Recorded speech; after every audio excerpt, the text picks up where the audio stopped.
أعوذ بالله من الشيطان الرجيم. بسم الله الرحمن الرحيم. مثل الذين ينفقون أموالهم في سبيل الله كمثل حبة أنبتت 7 سنابل في كل سنبلة 100 حبة والله يضاعف لمن يشاء والله واسع عليم. الذين ينفقون أموالهم في سبيل الله ثم لا يتبعون ما أنفقوا منا ولا أذى لهم أجرهم عند ربهم ولا خوف عليهم ولا هم يحزنون. قول معروف ومغفرة خير من صدقة يتبعها أذى والله غني حليم.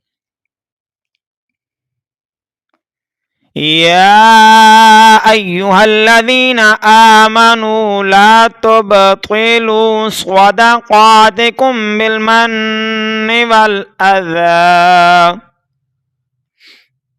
كالذي ينفق ماله رئاء الناس ولا يؤمن بالله واليوم الآخر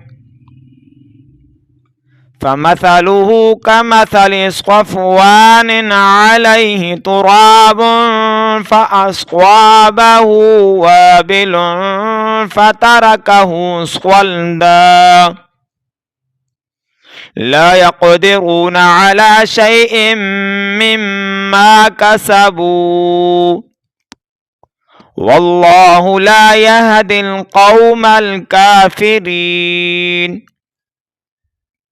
ومثل الذين ينفقون أموالهم ابتغاء مرضات الله وتثبيتا من أنفسهم كمثل جنة بربوة أصابها وابل فآتت أكلها ضعفين فإن لم يصبها وابل فطل والله بما تعملون بصير. أيود أحدكم أن تكون له جنة من نخيل وأعناب تجري من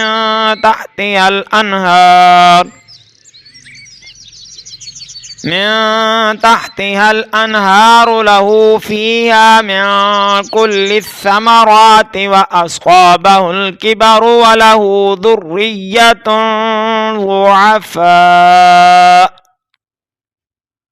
فأصابها إعصار فيه نار فاحترقت